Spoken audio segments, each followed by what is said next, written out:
TV खोला तो जगत गुरु शंकराचार्य कांची कामकोटी जी से प्रश्नोत्तरी कार्यक्रम चल रहा था।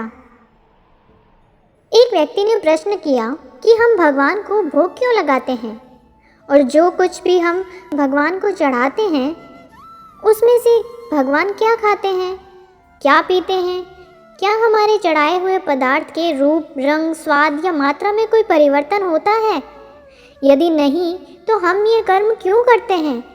क्या ये पाखंड नहीं है? यदि ये पाखंड है तो हम भोग लगाने का पाखंड क्यों करें? मेरी भी जिज्ञासा बढ़ गई कि शायद प्रश्नकर्ता ने यहाँ जगत गुरु शंकराचार्य जी को बुरी तरह घेर लिया है, देखो क्या उत्तर देते हैं। किंतु जगत गुरु शंकराचार्य जी तनिक भी विचलित न हुए। बड़े ही शांत चित्त से उन्होंने उत्तर देना शुरू किया। उन्होंने कहा, यह समझने की बात है कि जब हम प्रभु को भोग लगाते हैं तो वह उसमें से क्या ग्रहण करते हैं।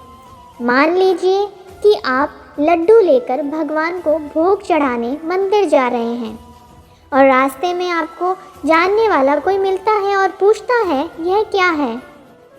तब आप उसे बताते हैं कि यह लड्डू है। फिर वह पूछता है कि किसका है। तब आप कहते हैं कि मेरा है। फिर जब आप वही मिष्ठान प्रभु के श्री चरणों में रखकर उन्हें समर्पित कर देते हैं और उसे लेकर घर को चलते हैं, तब फिर आपको जानने वाला कोई दूसरा मिलता है और वह पूछता है कि यह क्या है। तब आप कहते हैं कि यह प्रसाद है और फिर वह पूछता है कि किसका है। तब आप कहते हैं कि हनुमान जी का है या शिव जी का है।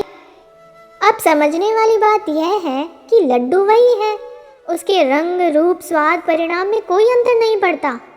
तो प्रभु ने उसमें से क्या ग्रहण किया कि उसका नाम बदल गया। वास्तव में प्रभु ने मनुष्य के ममकार को हर लिया। यह मेरा है का जो भाव था, अहंकार था, प्रभु के चरणों में समर्पित करते ही उसका हरण हो गया। प्रभु को भोग लगाने से मनुष्य विनीत स्वभाव का बनता है, शीलवान होता है, अहंकार रहित स्वच्छ निर्मल चित्त मन का बनता है। इसलिए इसे पाखंड नहीं कहा जा सकता। यह मनोविज्ञान है। इतना सुंदर उत्तर सुनकर मैं भाव विह्वल हो गया। कोटि कोटि नमन है देश के संतों को जो हमें अज्ञानता से दूर ले जाते हैं और हमें ज्ञान के प्रकाश से प्रकाशित करते हैं। इसी से संबंधित एक प्रेरक प्रसंग है कि भगवान के भोग का फल क्या है। हमारे शास्त्रों में लिखा गया है कि घर में बनने वाले भोजन का सर्वप्रथम भगवान को भोग लगाना चाहिए और फिर स्वयं ग्रहण करना चाहिए। ऐसा क्यों करना चाहिए? इसी के महत्व को बताती हुई यह लघु कथा प्रभु भोग का फल है। एक सेठ जी बड़े कंजूस थे। एक दिन दुकान पर बेटे को बैठा दिया और बोले कि बिना पैसा लिए किसी को कुछ मत देना, मैं अभी आया। अकस्मात एक संत आए जो अलग अलग जगह से एक समय की भोजन सामग्री लेते थे। लड़के से कहा, बेटा जरा नमक दे दो। लड़के ने संत को डिब्बा खोलकर एक चम्मच नमक दिया। सेठ जी आए तो देखा कि एक डिब्बा खुला पड़ा था। सेठ जी ने कहा, क्या बेचा बेटा? बेटा बोला, एक संत जो तालाब के किनारे रहते हैं उनको एक चम्मच नमक दिया था। सेठ का माथा ठनका और बोला, अरे मूर्ख, इसमें तो जहरीला पदार्थ है।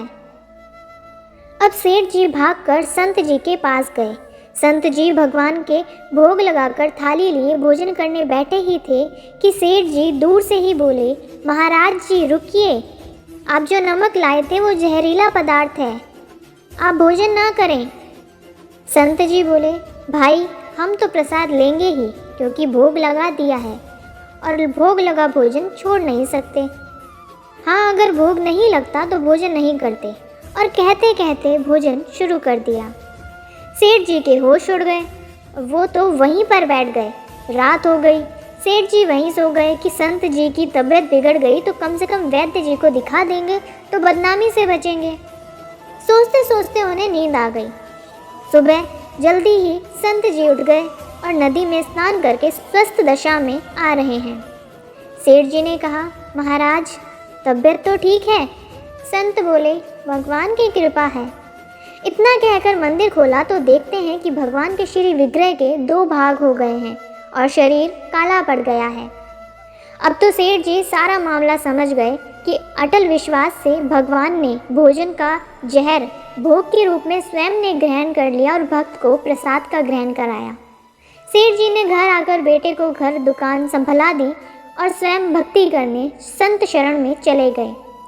इसलिए रोज ही भगवान को निवेदन करके भोजन का भोग लगा करके ही भोजन करें। भोजन अमृत बन जाता है।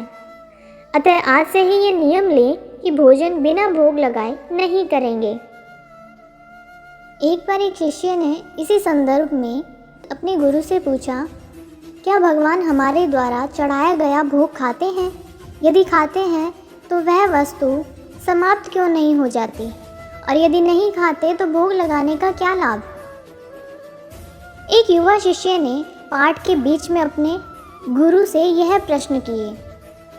गुरु ने तत्काल कोई उत्तर नहीं दिया। वे पूर्ववत पाठ पढ़ाते रहे। उस दिन उन्होंने पाठ के अंत में एक श्लोक पढ़ाया। पाठ पूरा होने के बाद गुरु ने शिष्यों से कहा कि वे पुस्तक देखकर श्लोक कंठस्थ कर लें। 1 घंटे बाद गुरु ने प्रश्न करने वाले शिष्य से पूछा कि उसे श्लोक कंठस्थ हुआ कि नहीं। उस शिष्य ने पूरा श्लोक शुद्ध शुद्ध गुरु को सुना दिया। फिर भी गुरु ने सिर नहीं में हिलाया। तो शिष्य ने कहा कि वे चाहें तो पुस्तक देख लें, श्लोक बिल्कुल शुद्ध है। गुरु ने पुस्तक देखते हुए कहा, श्लोक तो पुस्तक में ही है, तो तुम्हारे दिमाग में कैसे चला गया? शिष्य कुछ भी उत्तर नहीं दे पाया। तब गुरु ने कहा, पुस्तक में जो श्लोक है वह स्थूल रूप में है। तुमने जब श्लोक पढ़ा तो वह सूक्ष्म रूप में तुम्हारे दिमाग में प्रवेश कर गया। उसी सूक्ष्म रूप में वह तुम्हारे मस्तिष्क में रहता है, और जब तुमने इसको पढ़कर कंठस्थ कर लिया तब भी पुस्तक के स्थूल रूप के श्लोक में कोई कमी नहीं आई। इस प्रकार पूरे विश्व में व्याप्त परमात्मा हमारे द्वारा चढ़ाए गए निवेदन को सूक्ष्म रूप में ग्रहण करते हैं, और इससे स्थूल रूप में वस्तु में कोई कमी नहीं होती। उसी को हम प्रसाद के रूप में ग्रहण करते हैं। फिर मिलेंगे दोस्तों एक नई कहानी के साथ। तब तक के लिए हंसते रहें, मुस्कुराते रहें, अपना ख्याल रखें और इसी तरह हमारे साथ जुड़े रहें। धन्यवाद। अगर आपको ये कहानी अच्छी लगी और इससे कुछ सीख मिली तो चैनल को सब्सक्राइब ज़रूर करें। आपका एक सब्सक्राइब हमें इसी तरह से नई नई कहानियाँ आपके लिए लाने के लिए प्रेरित करता है।